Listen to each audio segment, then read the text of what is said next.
Allez, on va prendre Ésaïe. Hmm. Hmm. Ésaïe au chapitre 21. On va prendre tout le chapitre 21 et on lit les 17 versets. On peut prendre deux versets chacun. Deux versets chacun. De ma gauche à ma droite. Oracle sur le désert de la mer. Comme s'avance l'ouragan du midi, il vient du désert, du pays redoutable. Une vision terrible m'a été révélée. L'oppresseur opprime, le dévastateur dévaste. Monte et l'âme, assiège, médit. Je fais cesser tous les soupirs. C'est pourquoi je suis en angoisse, sans pardon, pareil aux douleurs d'une femme en train d'accoucher. L'espace m'empêche d'écouter le tremblement de voix. Mon cœur est troublé, la terreur s'empare de moi. La nuit qui me faisait tant plaisir est devenue pour moi une source d'anxiété. On dresse la table, on dispose des coussins, on mange, on boit. Les doux princes, dressez le figure. En effet, voici ce que m'a dit le Seigneur. Va faire pousser un guetteur qu'il annonce ce qu'ils verront. Je n'arrive pas à trouver. Ennemi de la cavalerie, des cavaliers dos à deux, des cavaliers sur des ânes, des cavaliers sur des chameaux. Elle était attentive, très attentive. Puis elle s'écria comme un lion. Seigneur, je me tiens sur la tour toute la journée, et je suis à mon poste toutes les nuits.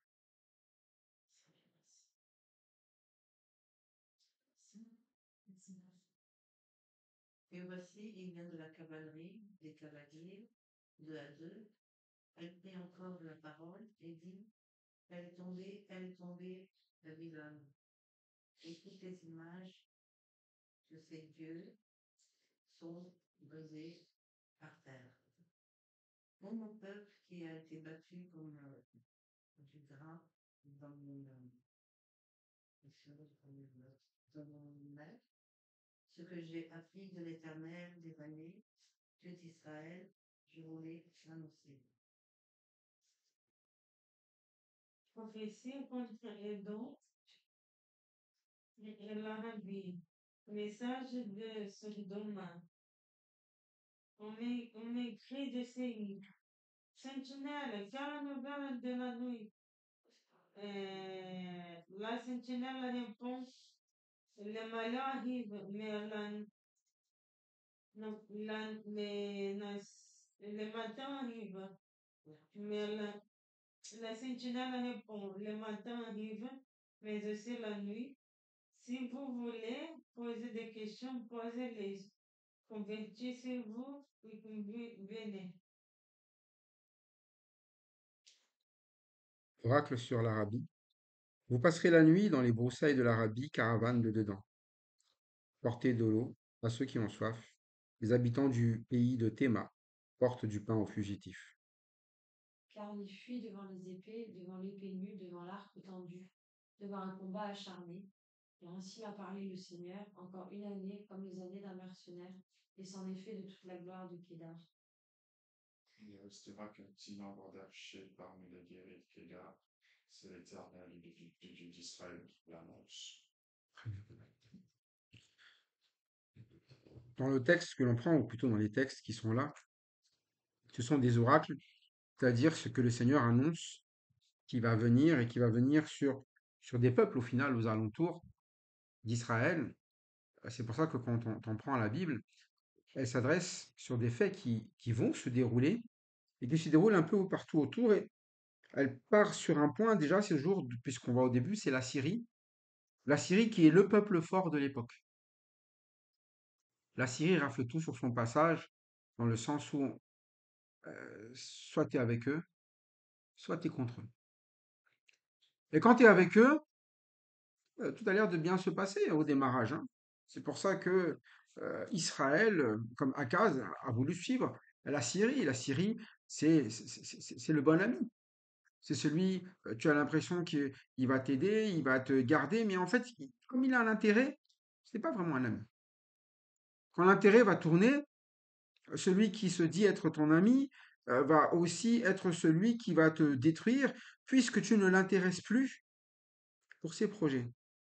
Et la Syrie, c'est ça aujourd'hui. La Syrie, elle veut conquérir. Elle veut avoir la domination. Elle veut être le premier en toute chose. Et on voit que bah, elle a pris l'Égypte. Elle prend l'Éthiopie. Et elle avance encore. Et elle a du chemin. Et quand elle passe, eh bien, elle passe comme il dit ici, comme un ouragan, un pays redoutable, un oppresseur qui opprime, un dévastateur qui dévaste. Et c'est ça. Parfois, nous voulons eh bien, d'un ami qui, au final, on sait que ce n'est pas sa fonction. Sa fonction à la Syrie, c'est d'opprimer et de dévaster. C'est comme, vous savez, les personnes qui parfois se disent, ah, moi, je suis prêt à vendre mon âme au diable. Et en voulant quelque chose de bien derrière. Mais c'est absurde. Il est l'ennemi, il est le destructeur, il est le dévastateur. À un moment donné, il fait son travail, hein. La seule chose qu'il fait le mieux, c'est détruire. Si vous vous mettez à l'abri derrière un destructeur, il détruira peut-être ce qui est devant, mais un jour, il vous détruira aussi. Et c'est ça la réalité, eh bien, de l'appui de ce monde. Il pense toujours s'appuyer sur ce qu'il y a de plus fort, mais il s'appuie sur la destruction, il s'appuie sur l'oppression pour régler les problèmes, jusqu'au moment où c'est eux qui seront oppressés, qui seront détruits. Et c'est pour ça que souvent, quand vous allez entendre eh bien, les paroles qui sont celles du diable, elles ne sont pas des paroles qui, au début, ont l'air effrayantes. Elles sont des paroles, au début, qui ont l'air attirantes. Quand le diable a parlé à Ève, il est venu en ami, non? Il n'est pas venu en ennemi. Il est venu en essayant de proposer quelque chose qui avait l'air comment? Et le méchant dans l'histoire, oh, tu as quand même pas écouté Dieu. Dieu, vous savez, si vous l'écoutez, vous ne connaîtrez jamais au final le bien et le mal. Vous ne serez jamais comme lui. Si vous mangez de l'arbre, eh bien, de la connaissance, vous serez comme lui. On dirait un ami dans son langage. On dirait que vaut mieux s'abriter en lui. Et c'était ça le problème, c'est que l'Éternel leur avait donné déjà l'abri. Il leur avait déjà donné, eh bien, de quoi vivre. Il avait donné, eh bien, la vie tout court. Mais ils ont écouté quelqu'un dont la spécialité, c'est de tuer, de détruire. Et du coup, c'est souvent ça le problème, eh bien, pour l'homme, c'est que au lieu d'écouter le Créateur qui crée, eh bien, parfois on écoute le destructeur qui ne sait faire que détruire ce que les créateurs créent. Et ici, c'est ça la Syrie. Il ne fait que représenter eh bien, la pensée globale qu'on a vue depuis le début, celui qui voulait s'élever au-dessus de Dieu, qui ne sait que détruire, et un jour lui-même sera abattu, sera détruit. Il oppresse parce qu'il est oppresseur, il dévaste parce qu'il est dévastateur. Et c'est ça la philosophie qu'a opté la Syrie, c'est ça qu'a la philosophie qu'a opté l'Égypte, qu'a opté Babylone, jusqu'au moment où on l'a vu déjà au chapitre 19, où eux-mêmes mettront Dieu au milieu et deviendront un vrai peuple, une œuvre des mains du Seigneur, et un refuge, et bien même pour les autres peuples, parce qu'ils seront une bénédiction, parce que c'est l'Éternel qui va devenir vraiment celui vers lequel ils vont s'appuyer. Mais dans le cas qui va arriver bientôt, eh bien, quand on s'appuie sur l'oppresseur, sur le dévastateur, eh bien, c'est ça qu'il dit pour Babylone, pour Élam, assiège. Mais dit assiège. Fais cesser tous les soupirs. C'est pourquoi mes reins sont remplis de quoi? Eh bien, quand il y a de l'oppression, il n'y a qu'une seule chose qui peut résulter de cela, angoisse, douleur. Angoisse, douleur. Et c'est vrai que c'est ça quand on fait les mauvais choix, quand on s'appuie sur de personnes dont la vie est de dévaster et d'oppresser, eh bien, il n'y a que de l'angoisse. Parce qu'au final, on cherchait le bonheur par cela, on cherchait les victoires. C'était le cas d'Akaz. Il cherchait les victoires par la Syrie. Il cherchait une espèce de protection. Et au final, ce que va connaître, eh bien, Isaïe, ce que va connaître aussi le peuple, ça va être des angoisses et des douleurs. Les angoisses, c'est comme si vous aviez fait le choix d'être avec quelqu'un, de vous lier à quelqu'un, et au final, c'est lui qui ben, qui vous frappe, qui vous nuit, qui vous maudit, qui parle mal sur vous, qui vous calomnie. Et vous savez jamais ce qu'il va faire. Mais vous savez que ce qu'il va faire, c'est toujours des choses qui vont vous angoisser, parce que ce sont des choses comment? Mauvaises, non? Si vous habitez avec un destructeur, imaginez que vous habitiez avec quelqu'un qui est violent et qui boit tout le temps. Quand vous rentrez, vous n'avez qu'une seule peur, c'est quoi? Qu'il le soit, hein. C'est ça les angoisses. On ne sait jamais ce qui va arriver. Tous les jours, je risque de me prendre un coup. Et ici, c'est le cas. C'est que dans ses reins, il n'a plus d'assurance. Là, il y a des angoisses, il y a des douleurs qui saisissent. Eh bien, dans ce peuple, dans celui qui parle même. Parce que l'oppresseur, il arrive, le dévastateur, il arrive, et j'ai fait lien avec lui, mais je n'ai pas la paix en fait. J'ai même des douleurs, comme il dit, des douleurs d'une femme en travail. Ça frappe, ça fait mal. Des spasmes qui empêchent d'entendre, des tremblements qui empêchent de voir. C'est vraiment, il est troublé, il n'arrive plus à être en paix sur quoi que ce soit, tout est en train de l'assaillir et ça fait mal. Et c'est ça quand on prend les mauvaises directions, quand on n'accepte pas de se mettre à l'abri, au final, dans les conseils de Dieu, on a d'autres abris. Ce sont des abris qui vont nous faire souffrir. C'est pour ça qu'à un moment donné, quand l'Éternel avait appelé eh bien, le peuple par Akaz à s'abriter sans lui, il dit, mais vous ne périrez pas, vous subsisterez, vous serez victorieux, vous serez en paix. Mais maintenant, vous avez fait le choix de la conséquence de vos décisions et ça va être comme tous ces peuples. Entre eux-mêmes, c'est angoisse sur angoisse. Quand vous connaissez l'histoire même souvent de, de ces peuples, quand vous prenez les Césars, les pires ennemis des Césars, c'était leur propre famille, hein. Ils pouvaient être capables de s'entretuer entre eux. Pourtant, ils avaient une espèce de politique de s'entraider, de s'appuyer, mais c'était pouvait être sur trahison, sur trahison, c'est normal. C'est leur manière de vivre.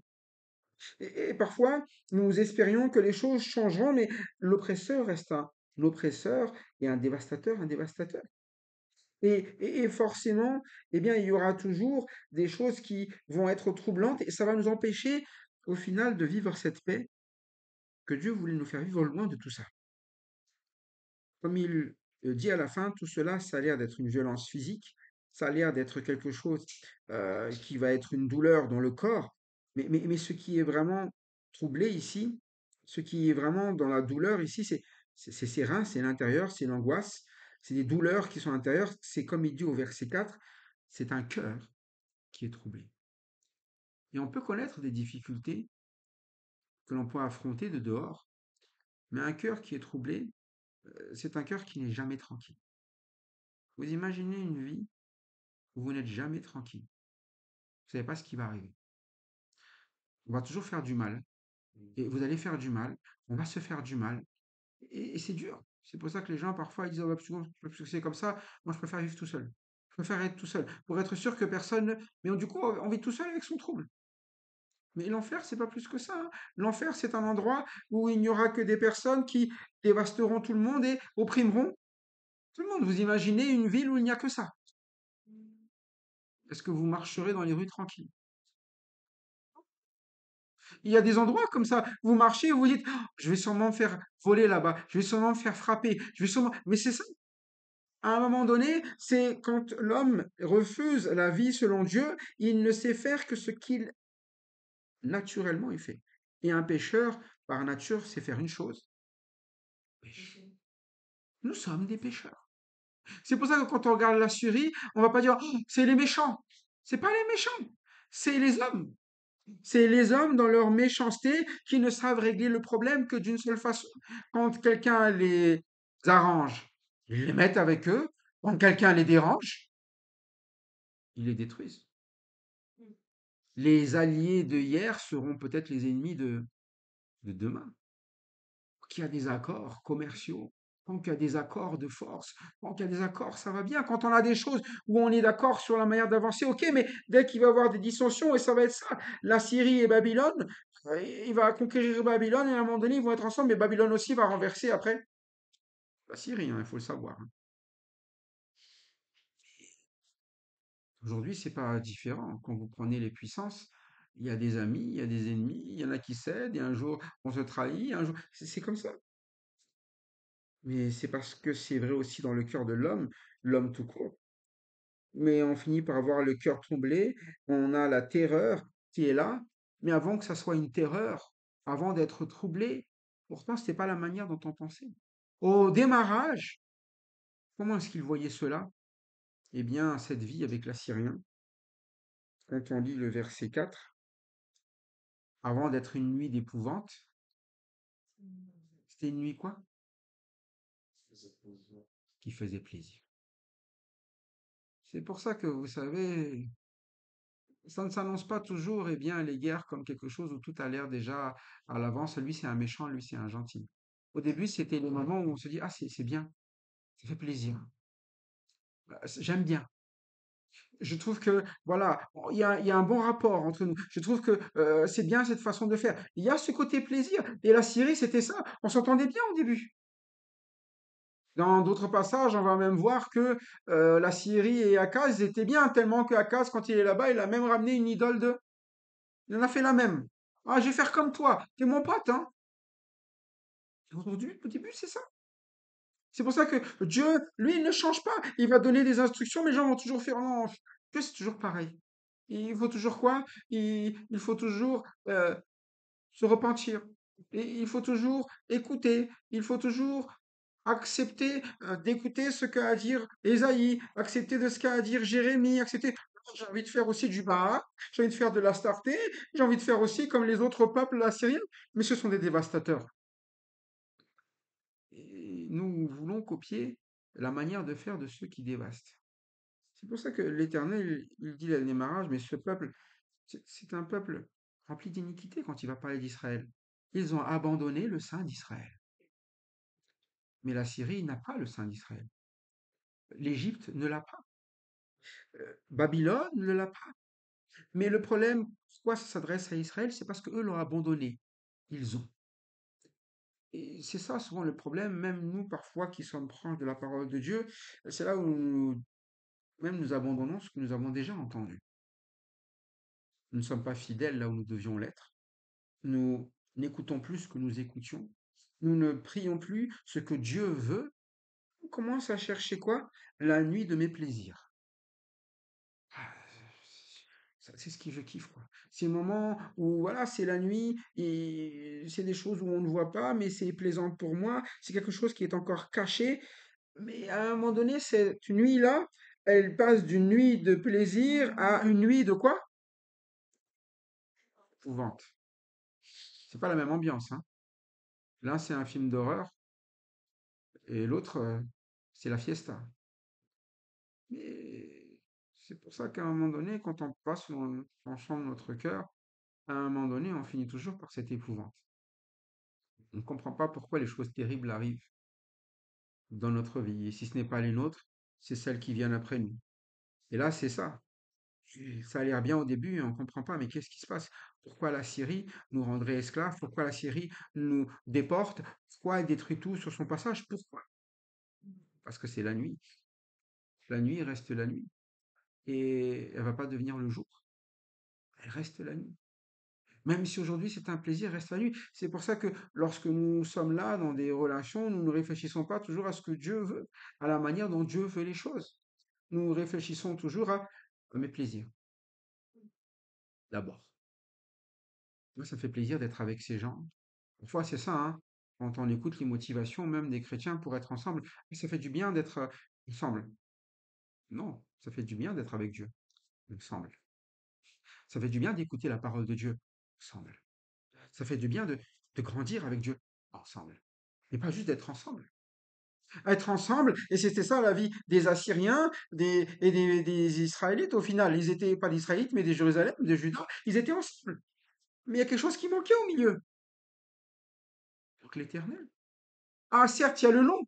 Certes, il y a des idoles. Certes, il y a le temple. Certes, ils vont partager. L'un, il va donner les instruments qu'il y avait dans le temple. Certes, on va dire, ah, mais tiens, ils ont carrément fermé le temple du temps d'Akaz. C'est-à-dire qu'il n'y avait même plus cette vie que Dieu a demandé d'abord. Il y avait simplement de chercher à vivre une paix qui est une fausse paix. Et parfois, c'est notre erreur dans l'Église. Nous sommes là à chercher les choses sans écouter Dieu, sans être attentifs d'abord à ce qu'il nous a demandé, sans donner la priorité à ce que d'abord lui appelle priorité. Et moi, ce que j'aime toujours, c'est que même pour nous chrétiens, quand on lit les lettres aux églises, les priorités elles sont clairement dites. Clairement dites. Il écrit des lettres aux Éphésiens, aux Colossiens, aux Corinthiens, quand il écrit les lettres aux Galates, tout est tellement clair sur les priorités. Quand on lit les lettres pastorales, tout est tellement clair. Ce qui est toujours au centre, c'est la parole et la parole qui fait son œuvre pour donner la vie qui est la vie selon l'esprit, être riche de la parole de Dieu. Par la foi, la vie de Christ, et c'est ça là où on grandit. Et quand on grandit dans la vie de Christ, ce n'est pas des faux amis, hein, c'est vraiment celui qui nous unit. Mais ici, c'est un cœur troublé, une terreur même. La nuit de mes plaisirs devient une nuit d'épouvante. Et parfois, on ne croit pas Dieu sur ces choses-là, hein. On dira, ça va. Est-ce qu'on ne peut pas simplement s'amuser un peu? Est-ce qu'on a besoin de faire exactement les choses comme Dieu dit? Dieu, il a donné une manière de faire, mais bon, il faut modeler un petit peu quand même. On est dans les temps différents, c'est moderne, c'est notre façon de penser. Pourquoi est-ce que il faudrait respecter la manière dont Dieu fait?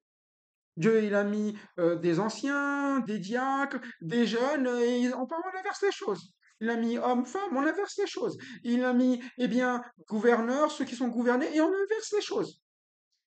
Mais Dieu, il établit toutes choses pour qu'elles soient bonnes pour nous. Pour que ceux qui gouvernent apprennent à prendre soin de ceux qui sont gouvernés, et ceux qui sont gouvernés, eh bien, apprennent à quoi? Apprennent à honorer aussi celui qui conduit. Parce que c'est la vie selon Dieu. Selon Dieu, lorsqu'il est la tête, il prend soin d'eux. Et tout ce qu'il demande, c'est quoi? D'honorer celui qui prend soin d'eux. Si vous n'honorez pas, eh bien, vous aurez des amis comme Assyrie. Il n'y a pas d'honneur là-dedans. Il n'y a que des marchés. Et il y aura épouvante à la fin. On dresse la table, la garde veille, on mange, on boit. Debout, prince, oignez les boucliers, car ainsi m'a parlé le Seigneur. En plein milieu de ce moment où, eh bien, ce n'est pas un moment où on veille, hein, au début, hein. On dresse la table, quand on dit que la garde veille, qu'est-ce que font les autres en mangeant? On est plutôt dans un moment où, là, il y a ceux qui travaillent et nous, on est en train de quoi? Manger, boire, hein. Faut pas très attention, là. Jusqu'à ce qu'à un moment donné, on entend debout prince, oignez les boucliers, car l'Éternel m'a parlé, le Seigneur. Arrêtez de croire que ça va continuer comme ça, hein. Là, vous êtes bien ensemble, hein. On boit, on mange, les gardiens, c'est ça. Oui, c'est ça, c'est ce bon moment-là. Non, attention, hein. Place la sentinelle. La sentinelle, elle a un rôle toujours. C'est de quoi? D'observer ce qui se passe. Mais pas que, hein. Elle observe pourquoi? Pour alerter. Et à un moment donné, c'est ça. Ils sont là, ils sont pas prêts, hein. Et c'est la nuit de mes plaisirs. Ils s'attendent pas à cette épouvante. Ils s'attendent pas, eh bien, à ce que l'oppresseur oppresse. Ils s'attendent pas aux douleurs. Ils s'attendent pas, eh bien, aux spasmes, aux tremblements. Tout cela parce qu'à un moment donné, ils se sentent bien. Le seul qui ait des douleurs ici, c'est celui qui parle, qui est déjà au courant de ce qui va se passer. Mais eux, c'est tranquille. Mais il dit, le Seigneur m'a parlé, place la sentinelle, qu'elle annonce ce qu'elle verra. Et c'est le rôle d'une sentinelle. Elle annonce ce qu'elle voit. Mais ce qu'elle voit, elle a été donnée de le voir parce que Dieu a donné les choses. Et c'est pour ça qu'il va en parler à un moment donné. Ce qu'il a appris de l'Éternel des armées. Je vous l'ai annoncé, c'est ce que dit le verset 10. Cette sentinelle-là, c'est pas une sentinelle qui observe avec ses yeux, hein, c'est le verset 10. Hein. Ô mon peuple qui a été battu comme un grain de mon air, ce que j'ai appris de l'Éternel des armées d'Israël, je vous l'ai annoncé. C'est pour ça que quand on livre la Bible, celui qui annonce, c'est une sentinelle. Son travail, c'est pas de dire paix, paix, paix, continuez à boire, à manger, continuez à aller dans cette direction. L'important, c'est que vous vous amusez, l'important, c'est d'être bien ensemble, passer de bons moments. Non, il faut dire qu'il y a quelque chose qui se passe, hein. En face de nous, il y a quoi? La cavalerie, les cavaliers, deux à deux, les cavaliers sur des ânes, sur les cavaliers sur des chameaux, les cavaliers. Les cavaliers, c'est ce qu'on peut appeler, eh bien, les, les élites quand même dans un truc de fantassin. Vous avez ceux qui sont à pied, vous avez les cavaliers. Plus vous avez de cavaliers, c'est que normalement, c'est une armée assez puissante, hein. C'est-à-dire que c'est une armée qui part vraiment pour foncer dans le combat avec des chevaux de combat. C'est le cavalier, c'était ce que veut pour nous aujourd'hui un char, mais au moins c'est ce qui permet de donner l'assaut, quoi. Et ils viennent faire des assauts. Et c'est ça. Et la sentinelle, elle est comment? Attentive. Même, il est dit quoi? Très attentive. Elle regarde ce qui se passe, ce que font ces cavaliers. Comment ça se passe? Comment ça se déroule autour de moi? Il regarde, ça se dirige pas encore ici, hein, mais il les voit. Ça se dirige où pour le moment? Elle s'écria comme un lion, Seigneur, je me tiens sur la tour toute la journée, je suis à mon poste toutes les nuits. Donc il est fidèle, c'est là où il va continuer, il persévère pour annoncer et pour dire les choses. Et voici, il vient de la cavalerie, des cavaliers de Zadieu. Elle prit encore la parole et dit, qu'est-ce qu'il voit là? Qui est tombé? Donc la sentinelle, elle voit pas encore chez eux, hein, elle voit Babylone. Ah, dis donc, ils sont pas en train de faire tomber là leurs alliés là? Ils sont pas en train de tomber alors qu'à la base, l'un était censé... ils sont en train de tomber. Faut peut-être que je réfléchisse, peut-être que ça va arriver aussi où? Et parfois, vous savez, c'est ça, vous lisez la parole de Dieu, faut regarder ce qui s'est passé avant. Faut regarder la manière d'agir, l'infidélité du peuple d'Israël. Vous regardez dans l'Église, le comportement, les contredisants, ceux qui, à chaque fois, eh bien, cherchaient plutôt leur intérêt plutôt que chercher Dieu. Et puis, vous voyez ceux qui renoncent, ceux qui souffrent, ceux qui... Il y aura toujours deux voies, mais les cavaliers vont toujours attaquer, et ceux qui se confient ou qui agissent de la même manière, ils tomberont aussi, hein. Mais par la main même des quoi? De ceux qui sont censés être comme eux. C'est pour ça qu'elle dit, elle est tombée, Babylone, et toutes les images de ces dieux sont brisées. Tout ce sur quoi ils s'appuyaient. Et c'est ça, lorsque on ne fait pas confiance en ce que Dieu dit, on s'appuie sur nos idoles, surtout, mais vous savez, Dieu, il va pas intervenir en mettant l'éclair sur nous, hein. Ça va se régler même entre les propres personnes qui désobéissent à Dieu. Il y en a toujours un qui va tomber. Mais vous inquiétez pas, ce coup-ci, c'est Babylone qui tombe, mais vous savez quoi? La prochaine fois, qui va tomber? La Syrie, hein. C'est toujours ça. C'est pour ça que quand on n'accepte pas la relation que Dieu nous donne, ben en fait, on est toujours en train de s'oppresser les uns les autres, se dévaster les uns les autres. On a l'impression qu'on fait de bons moments, hein. C'est pour ça que parfois on regarde et puis on entend les tons de voix, on entend la manière de parler, de penser. On entend et puis on s'acoquine simplement en se disant ouais mais aussi c'est bien, très bien. Ouais mais ça va la Syrie, c'est quoi la différence entre la Syrie et Israël? C'est juste un peuple et un autre peuple. Oui mais l'autre c'est l'autre peuple, Judas sur lequel j'ai demandé de veiller. J'ai demandé de veiller sur Israël.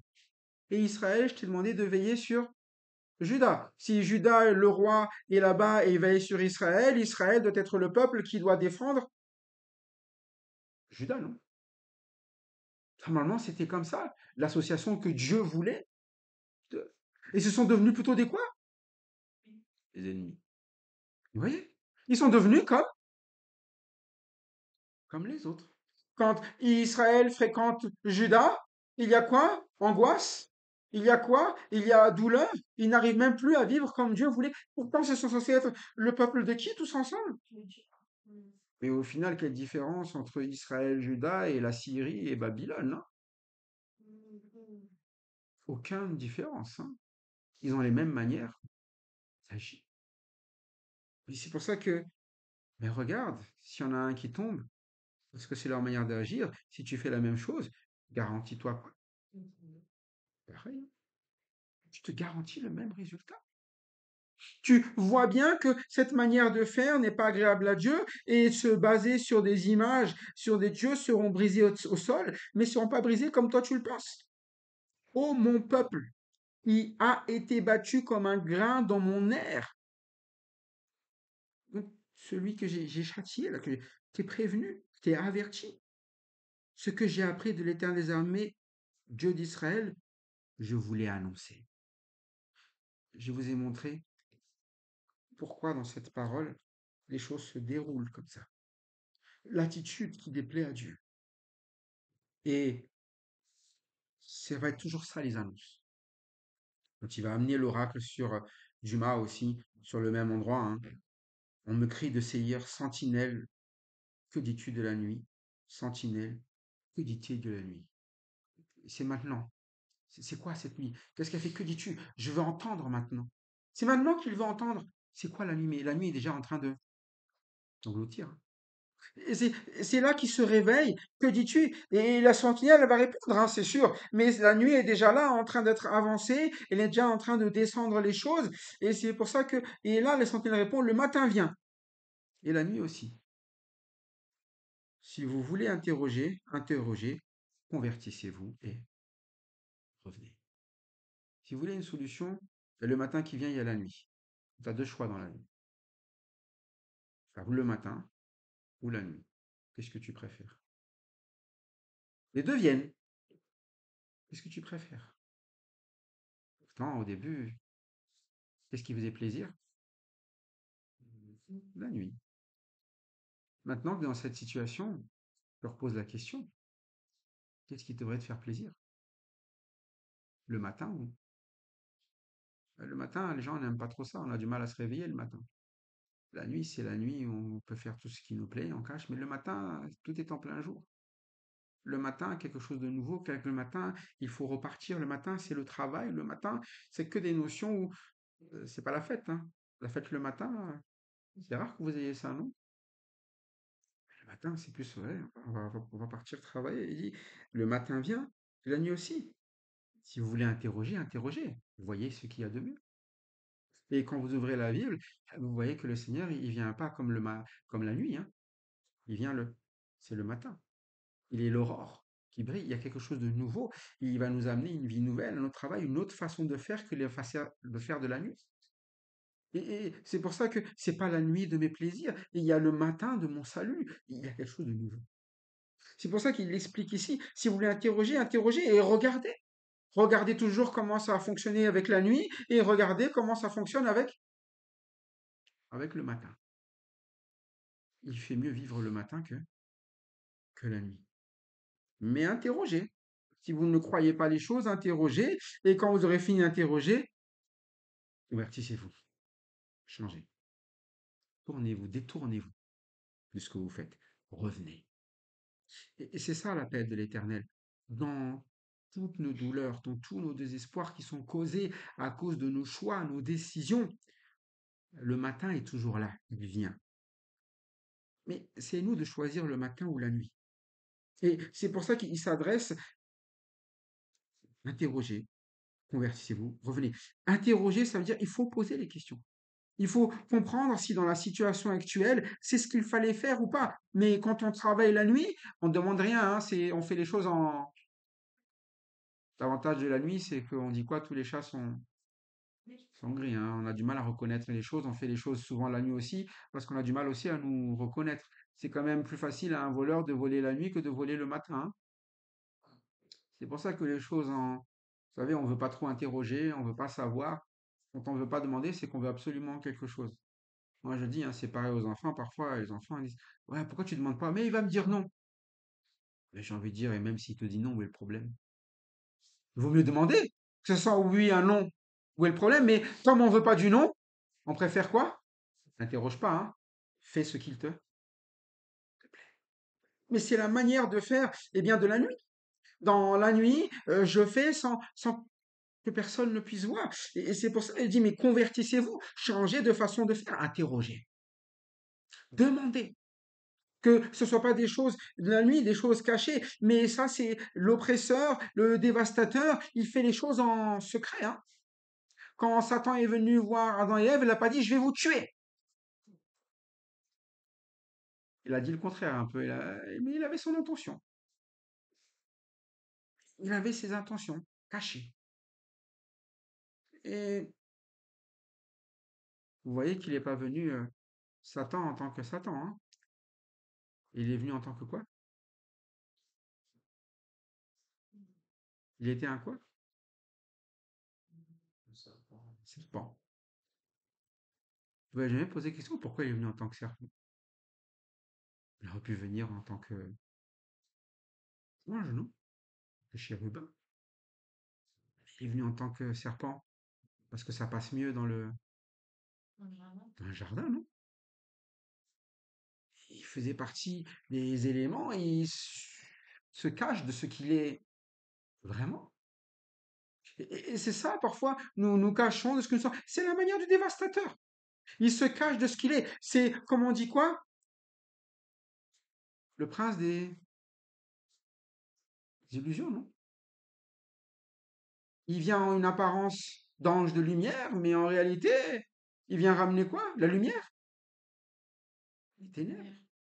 C'est pour ça que on le voit au début que la manière d'agir de la Syrie, mais de Babylone c'est pareil, mais la manière d'agir à chaque fois c'est cela. C'est pas le matin, c'est la nuit, hein. Et on ne dit pas les choses, on n'interroge pas, on ne se tourne pas, on ne revient pas, on reste là où on est. Mais il va annoncer encore, que ce soit eux, que ce soit l'Arabie. Il dit, vous passerez la nuit dans les broussailles de l'Arabie, caravane dedans, portez de l'eau à ceux qui ont soif, les habitants du pays de Théma, portez du pain aux fugitifs, car ils fuient devant les épées, devant les pelus, devant l'arc tendu, devant un combat acharné, car ainsi m'a parlé l'Éternel. Encore une année, comme les années des mercenaires, et sans effet de toute la gloire de Kédar. Et là, eh bien, il va voir cette destruction. Il y a soit la conversion, soit il va à un moment donné, il va avoir cette soif, cette disette, ces moments où ça va être vraiment douloureux. L'épée, l'arc, tout cela, eh bien, va être des moments de combat, de douleur. Et là, c'est pour les fils de Kédar, c'est euh, Babylone qui prendra la main à ce moment-là. Et il ne restera plus rien, si ce n'est qu'un petit nombre d'archers. Car l'Éternel, il a déclaré ces choses. À un moment donné, quand il y a un oracle qui est sur nous, l'oracle est là pour nous avertir. Et la sentinelle, elle est juste là pour rappeler ce qu'elle voit, et c'est ça l'oracle. C'est ça ce que faisait Isaïe. À chaque fois, l'Éternel lui montrait les choses. Mais à chaque fois que vous prenez un prophète, l'Éternel lui montre les choses. Et à chaque fois qu'il lui montre les choses, le travail de la sentinelle, c'est de quoi? Quand même de le dire, hein. Si la sentinelle ne dit plus rien, la faute sera sur qui? La sentinelle. On le chante bien, hein, mais on le sait aussi, hein, de ces passages dans Ézéchiel. La sentinelle, si elle annonce, lorsqu'elle l'ennemi vient, elle est pure du sang de... Elle a dit, hein. Si elle dit rien, ça retombera sur... C'est pour ça que quand on voit ce que l'Éternel dit, quand on voit cette parole, il faut rappeler aux gens, quand même, si vous marchez selon la nuit de vos plaisirs, quand même derrière il y a une nuit d'épouvante. Faut pas vous le cacher. Vous pouvez vivre tout plaisir sur cette terre, mais à un moment donné, si vous mettez Dieu de côté, à la fin, il y aura de l'épouvante aussi. Ce sera toujours ça. Si vous marchez dans la lumière, vous ne marcherez pas dans les ténèbres. Et si vous marchez dans la lumière, eh bien, vous vivrez la vie de la lumière. Certes, vous serez exposé, mais vous serez protégé. Ce que vous ferez, vous ne le ferez plus, eh bien, dans le but de faire le mal, vous apprendrez à vivre dans la lumière, et dans la lumière, on apprend à vivre de manière transparente, à ne pas cacher, à indiquer clairement, eh bien, ce qui ne va pas quand on est une sentinelle, mais aussi nous-mêmes à vivre clairement. Et c'est pour ça que l'Éternel s'adresse à son peuple. Ils sont censés être la lumière des nations, mais ils deviennent aussi quoi? La nuit. Il n'y a plus rien à voir non plus. Voilà pourquoi, en tant que peuple de Dieu, en tant que peuple, eh bien, racheté, en tant que chrétien, eh bien, qui avons connu la lumière, voilà, la Bible nous dit que à ceux qui l'ont reçu, elle a donné le pouvoir de devenir enfant de Dieu. Ça veut dire que si on ne le reçoit pas, il n'y a pas de lumière. On reste dans les ténèbres. Mais quand elle a donné le pouvoir de devenir enfant de Dieu, eh bien, il y a une autre naissance. Il y a une autre vie. Et cette autre vie-là, eh bien, c'est la vie de ceux qui n'utilisent plus la manière de faire de la Syrie, de Babylone, ou que ce soit aussi, donc, comme on l'a lu dans ce livre, eh bien, d'Israël, de Juda, qui abandonne l'Éternel. Elle est là de rester dans la lumière. Elle veut entendre toujours cette parole pour comprendre comment, quoi vivre et pour amener eh bien, le témoignage que donne la vie dans la lumière. C'est la vie de l'esprit. Comme le dit eh bien, Éphésiens, marchez dans la lumière. Marchez dans la lumière. Nous ne sommes plus des enfants de la nuit. Nous ne sommes plus des enfants des ténèbres. Dans la lumière, c'est cette sainteté, c'est cette justice et c'est d'amener toujours les choses de manière claire. Pas dans des fausses relations qui au final sont destructrices. Que donc nous apprenions eh bien, des oracles qui ont été donnés, ceux qui nous ont précédés et qui se sont déroulés, et que nous recevions celles qui sont pour nous, que la parole aussi nous a adressées à nous qui sommes de l'Église, afin que nous marchions eh bien, dans la vérité les uns avec les autres, et que nous marchions sans colère, sans animosité, et bien au contraire en revêtant l'amour qui est le fruit eh bien, de l'Esprit de notre Dieu qu'il a mis en nous. Que Dieu donc se glorifie plutôt dans nos vies et que nous apprenions à nous écarter du mal par sa grâce. À Dieu la gloire en Christ. Amen.